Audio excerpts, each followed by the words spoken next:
دوران روزہ اگر آپ کو احتلام ہو جاتا ہے اور اس کے ساتھ ساتھ ہم بستری کے متعلق کیا حکم ہے اسلام میں؟ مزید اس طرح کی ویڈیوز کو دیکھنے کے لیے ایٹن پاکستان کو سبسکرائب کریں اور بیل آئیکن کو پریس کریں۔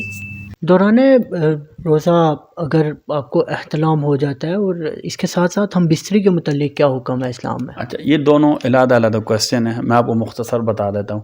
احتلام چاہے سحری سے پہلے ہو جائے یا روزہ رکھنے کے بعد ہو جائے، اس سے روزہ بالکل نہیں ٹوٹتا، ٹھیک ہے۔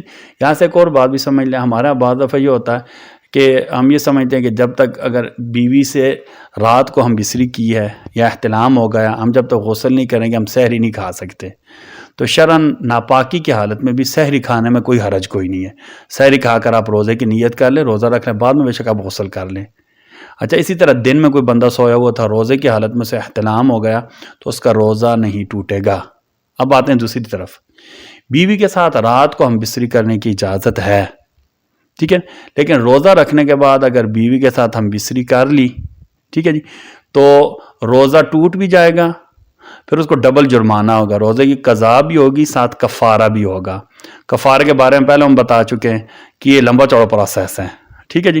اس میں یا 60 روزے رکھنے پڑیں گے، یا 60 مسکینوں کو 2 وقت کا کھانا کھلانا پڑے گا، یا 60 جو ہے نا کیا کہتے ہیں بندوں کو صدقہ فطر کے برابر رقم دینی پڑے گی۔